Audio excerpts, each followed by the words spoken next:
Hey everybody there in YouTube land, I'm John and I'm back with another video on my channel Musings of a Marine. Thank you everybody for tuning in to my last video and watching it and liking it and everything else. I do appreciate that people are out there actually watching what I have to say. Unfortunately, I'm back here in Michigan, so I can't be in the Philippines and showing everybody what I'm looking at, but I like to tell the stories too and see how it all leads up to it. If you check out my channel, you'll see there was some video taken when we had our little mini vacation back in early August to the island of Bohol and Balikasig and Panglao. And that's what I want to talk about today, is how it all transpired. Because you see, when we went over there in July, we did have the plan to have a little mini vacation within the vacation.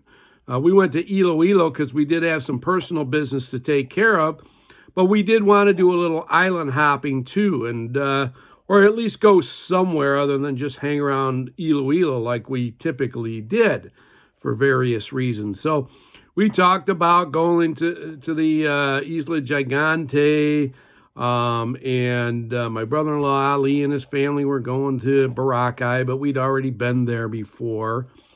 And my wife even talked about going to Singapore or Baguio. And I was okay with Baguio. I'd been there before, but a long time ago. But ultimately, what was easier, and having my nephew Baba, who had been there before, we decided to go to Bohol. And obviously, you can watch some videos of it, and some of you watching this video may be familiar with the island, but I want to share my story with how it worked out with us. So I didn't know how to hook up any sort of flight or whatever to get over there, but good old Baba, he was the man in charge again, and did a great job hooking us up with a travel agency. And on a Wednesday night, late in the evening, off we went on a prop plane on Cebu Pacific. First time I ever flew on that airline. And we flew out of Iloilo onto Cebu's airport there on the island of Mactan. Now, before this whole trip to the Philippines this year, I had only been to 5 different islands. By the time we got done with this island trip, I had been on 10 different islands in the Philippines.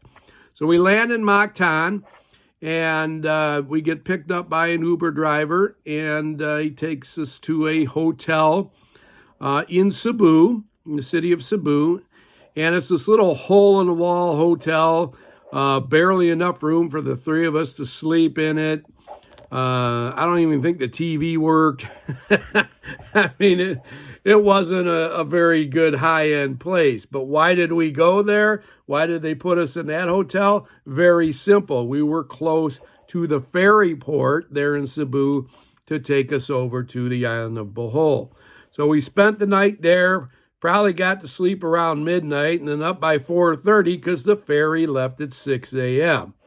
Let me tell you something, sleeping was not part of the itinerary on this trip. So we get up and we go onto the ferry, and we get there on time, and off we go to Bohol. And I wasn't able to sleep on the ferry. The seating in it wasn't all that comfortable, and we were kind of in the middle of the boat, so really couldn't look outside and see much of the scenery. And but anyways, as we were nearing the island of Bohol, I could look off on the island, and I could already see some of the chocolate hills that were on the island. So we get into Bohol, and a guy in a van picks us up, and it's a rather large van, and it was designed for more for bigger parties. And the coolest thing about this trip, and I didn't even know, we were going to have our own personal chaperone to drive us everywhere we wanted to go. That was part of the tour. So how cool was that? So he takes us over to another place in the city of Tagbilaran, and we get picked up by a guy named Ronnie in a smaller van. And so that worked out really good. It's more of an SUV, really, what he had. So we asked Ronnie, we're right by a Jollibee, and we tell him, hey, we haven't had breakfast yet. Can we go eat up, have some breakfast there and then we'll start our tour. So we do that, and we even bring him some food. And then off it was. Our first stop was to go to the Chocolate Hills and, the lookout area. And I had no idea about this island at all and how long it was going to take us. I asked Ronnie, because I was riding in the front, how long is it going to take us to get there? And it was a good hour or so through these winding, twisting roads. And we went through the man-made forest, and we didn't stop there. And boy, all those twists and turns and go up the mountain sure churned my stomach up. So we got to a visitor center there, and I said, I need to stop and use the bathroom before we go any further. And then eventually we get to the road that would actually take us up to the viewing point. But first of all, they did have some ATV and dune buggy riding that you could do. So I didn't partake in that, but Bob and I did. And the trails weren't very good. They were too bumpy and rough for us to, really go fast or anything. But the whole purpose of it really more was for photo ops. And so we had some cool pictures with us in the ATVs and the dune buggies and, of course, the hills in the background. And then when that was over, we made our way up to the lookout point. And boy, what a sight. I've never seen anything like that in my life. I just thought maybe there'd be a dozen hills, around the area. No.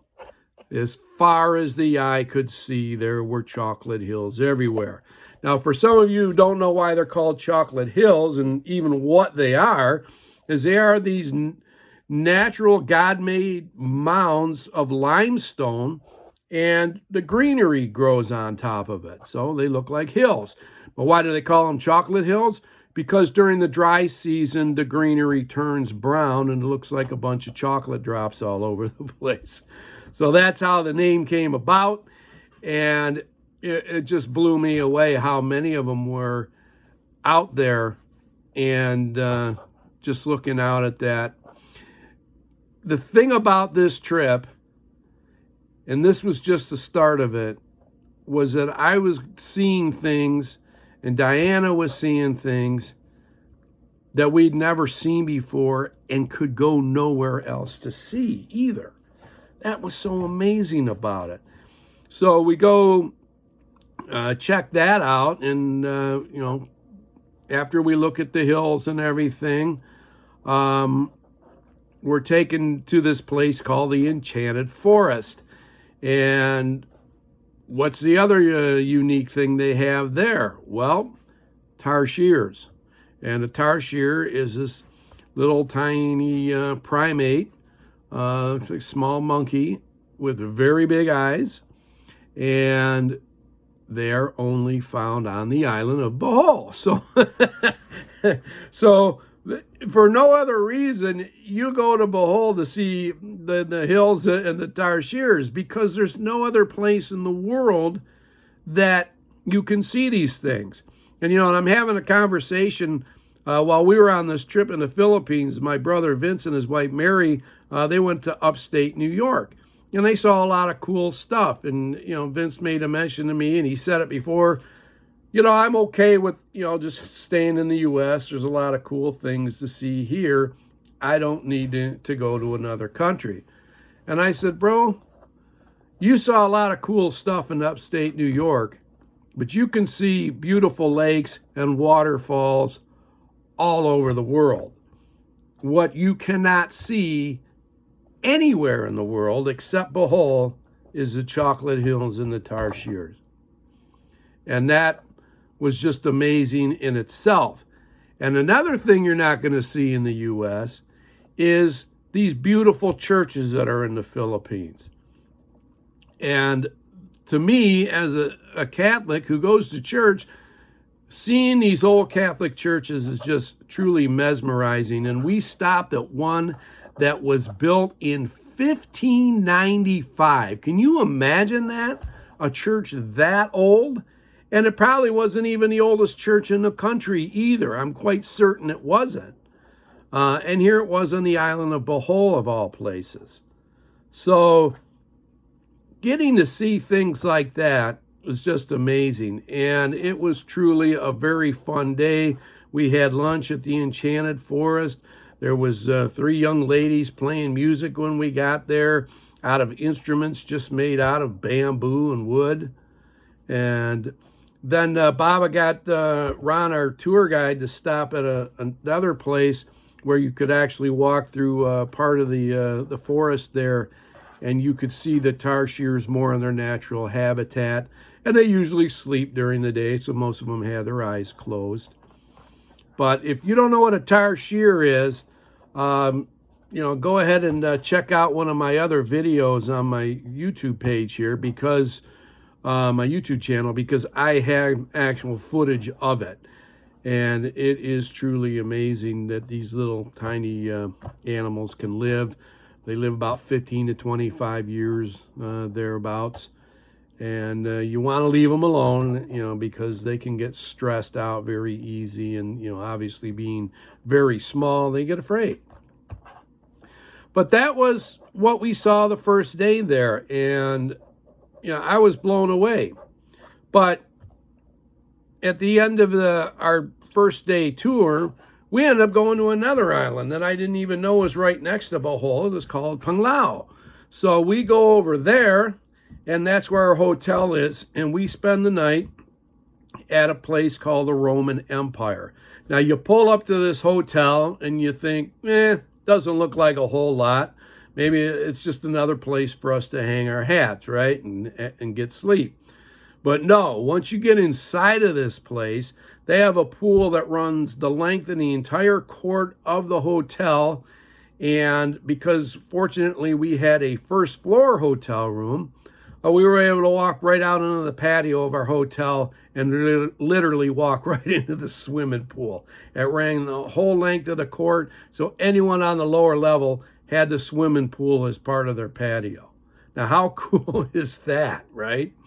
And that was just our great accommodations.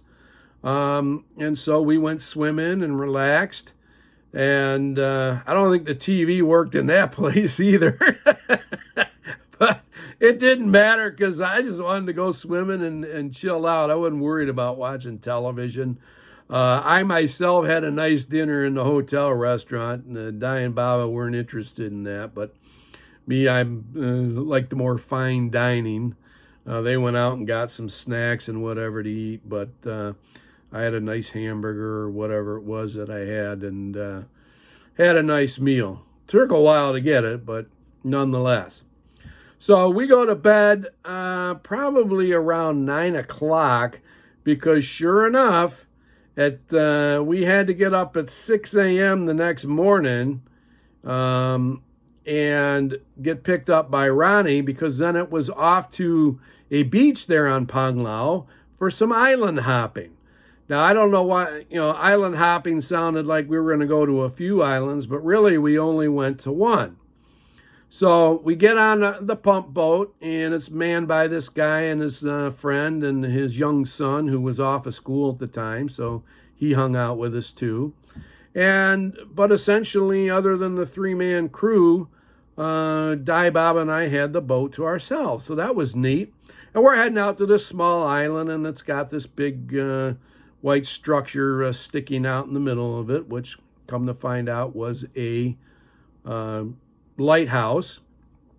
And it's kind of rough when we're getting there, because there's all kinds of pump boats leaving the beach and heading out there. And of course, it was a big cluster. I didn't know what boat we were getting on, or it wasn't very organized. But there were some people there from Czechoslovakia too, if you can believe that, or the Czech Republic as they call it now. And off we went to this island, and I didn't even know what island we were heading to. As usual, I don't get informed on a lot of things that are going on. We're in Iloilo. So we get to this island, and it's called Balikasig. And it's just a very small island, but I did post a video here on my YouTube channel, Musings of a Marine. Didn't have a lot of people look at it, but it's kind of neat. An island in the middle of nowhere in the country, and a small island, but there is a community there. There's a church there and schools, and people do live there year-round. Snorkeling was one of the things we could do, but we didn't bother with that. So we spent some time on the island, and then we left there. And the next island was called Virgin Island. And I see this island in the distance, and I figure, hey, that's where we're going to stop, right? Nope. No, Virgin Island isn't even an island. It's a sandbar in the middle of the sea that you can go out and go swimming because the water is only about waist deep. So that was nice and refreshing. And I even got to hold a live starfish that one guy had found there. And so we spent some time there, and then we headed back to shore after the swimming was over. And then we get picked up by Ron, or actually it wasn't even Ron, it was some guy with a kind of their unique version of the tricycle there in Bohol and Panglao, and he takes us back to the hotel, and we get cleaned up, get all the sand off of ourselves, change of clothes, because I didn't even bother putting my swim trunks on because I'd already fallen in the water when we got to Bali Kasig anyway. So just swam in my regular clothes, and then we change, and the tour continues. So I'm pretty tired by this time already from everything we've done and getting up so early. But there's more. Ronnie takes us to this place. It used to be a place where they had bees and made honey. And there wasn't a whole lot to see there, but we did have lunch there. And I ate a bunch of pizza, more than I should have. And that kind of ruined the rest of the afternoon for me eventually. But it was really cool. The restaurant was right there on the sea, and off in the distance you could see Sikihor Island. And I thought to myself, that's probably the closest I'll ever get to that island because Di refuses to go there. So we had lunch, and then I took a nap while we were waiting for Ronnie to come back because he had some other tourists he had to take somewhere. And I took a nap, and then when I woke up, I was just feeling exhausted. I'd eaten too much pizza. I had an upset stomach. And we still had another church to go to and a memorial of Magellan making a pact with some natives of the island. And a couple more churches to visit. And even a seashell museum, which was actually pretty cool because you could see real pearls that actually were forming in these clams and everything. And they had actual clams that they had brought out of the sea there. So it was interesting, but I wasn't feeling very good. And I was exhausted. And it got to the point where my stomach was so upset that we actually went to this cave that you could go inside, and I just stayed in the car with Ron. I didn't want to do anything anymore. We had one more church to stop at, which I did go inside, but we didn't look around much. I was just pooped out, and my stomach was upset. I was feeling nauseous. But after all was said and done, we did finally get back to the ferry port there in Bohol to head back to Cebu. And I couldn't eat anything except for a few crackers when we got back to that same dumpy hotel in the island of Cebu. And so we took the ferry boat back. But before we did, I thanked Baba so much. I says, buddy, you outdid yourself on this one, getting this trip arranged for us, because it was so cool, everything that we saw. And I encourage anybody, if you visit the Philippines, if you haven't been to Bohol, go. It is just an amazing place. And again, you see things there you can't see anywhere else in the world, not even anywhere else in the Philippines for that matter. So I was back to the dumpy hotel, and we had an even cruddier room this time. Bob ended up sleeping on a mattress. They didn't even have a bed for him. But we spent the night there, and the next morning, sure enough, we didn't get a whole lot of sleep because our flight left very early from Mactan airport there on the island of Mactan, and off to Iloilo again. And this time we had a jet that we flew on, and I got the window seat. You know, Bob and I had a lot of fun on the flight to Cebu. It was late at night, and I was feeling kind of slap happy, and we were joking the whole time. But on this flight, it was kind of more mellow because we were all pooped out. And finally, we get back to Iloilo, and we have a grab cab take us back to our house. And I didn't even unpack. We just set our stuff down, and I went into our bedroom and just crashed out. And I had to recover. I really had to recover from this trip. But I'll tell you what, it was worth it. Unfortunately, the second day in the afternoon wasn't as fun. You know, and Di saying, well, you really missed out on what was in the cave. And I'm like, well, whatever. I've seen so many cool things already. It didn't matter to me. But what an awesome trip. And undoubtedly, in the 3.5 weeks we were in the Philippines, this was certainly the highlight of it all. So anyways, thanks for tuning in. I'm John. This is my channel, Musings of a Marine. Like the video if you enjoyed what I had to say in the story. And we'll see you next time. Semper Fi, and take care.